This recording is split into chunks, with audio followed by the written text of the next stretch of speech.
Imagine this. Your child spends weeks begging for the latest sneakers, the ones everyone at school seems to have. You finally give in, hoping to make them happy. The shoes arrive, excitement fills the house, and for a moment it feels like you've done the right thing. But by Monday, those sneakers are already forgotten under the bed, and your child is asking for something new. If this sounds familiar, you're not alone. Across the world, in homes from Europe to Asia to North America, children are growing up surrounded by more material comfort than any generation before them. Personal devices, branded clothes, even overseas holidays. What was once exceptional is now ordinary for many families. But here's the paradox. While our children have more, they're struggling more than ever. The numbers are hard to ignore. In just 4 years, anxiety and depression among young people in Europe have jumped by 20%. 1 in 3 students worldwide reports being bullied at school. Cyberbullying is on the rise too, with 1 in 6 children now affected. These aren't isolated problems. They're happening everywhere, and they're happening now. So what's going on? Why are kids who have so much feeling so empty, anxious, or angry? The answer, according to a growing body of research, is that our approach to giving, especially when it comes to money and possessions, may be quietly undermining our children's resilience and well-being.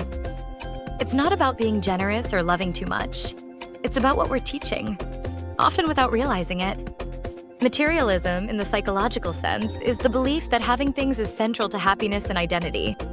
And while it might seem harmless to reward good behavior with gifts, or to soothe disappointment with a new toy, studies show that this pattern can set children up for a lifetime of dissatisfaction. When possessions become the main currency of affection, kids learn to measure their worth, and the worth of others, by what they own. But it's not just about what happens at home. Social media and global consumer culture are amplifying these messages. Whether you live in Brazil, China, France, or the United States, the pattern is the same. The more children are exposed to images of what others have, the more they want, and the less satisfied they feel.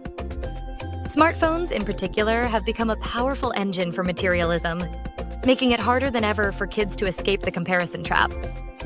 The consequences don't end with childhood. High materialism is linked to lower psychological well-being, more loneliness, and even higher rates of aggression and withdrawal.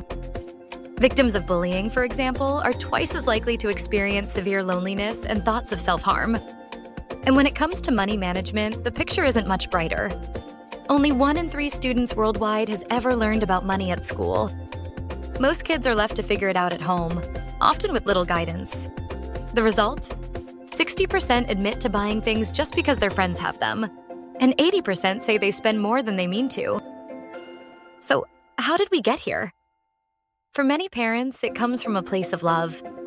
We want to protect our children from disappointment, to give them what we never had, to show them they're valued.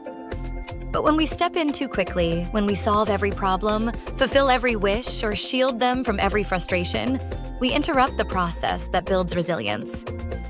Psychologists call this helicopter parenting, and the research is clear. Children raised this way are more likely to struggle with anxiety, depression, and decision-making as adults. But there's good news. The same research that highlights the problem also points to solutions, practical steps any family can take to help children develop a healthier relationship with money and with themselves. First, make money tangible. In a world of digital payments, kids can lose sight of what money really means. Using physical coins and jars can help them connect effort with value, making financial lessons real and memorable. Second, link effort to reward. Give children small responsibilities and let them see the results of their actions. This isn't about punishment. It's about helping them understand how the world works and building confidence in their own abilities. Third, let your child wait. The ability to delay gratification is one of the strongest predictors of future success. Teach your child to wait for rewards and show them that you're reliable and worth waiting for. Fourth, cultivate gratitude. Encourage your child to notice and appreciate what they have. Keeping a gratitude journal, for example, has been shown to reduce materialism and increase generosity. Finally, model the behavior you want to see. Children learn more from what you do than what you say.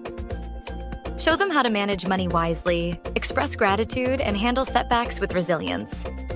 The next time you find those sneakers under the bed, remember, it's not a sign of a spoiled child, but of a pattern that starts with the best intentions. The real question isn't how much you can give your child, but what you're preparing them to face. If you found this guide helpful, don't forget to like and subscribe. And stay tuned for our next episode, where we'll dive into practical ways to teach your child the real value of money. You might also enjoy watching the video, Getting Married? Why you need to talk about money right now? Or red flags? When is money no longer just a discussion? Start building a brighter future. Visit MyFriendlyBudget.com for more resources.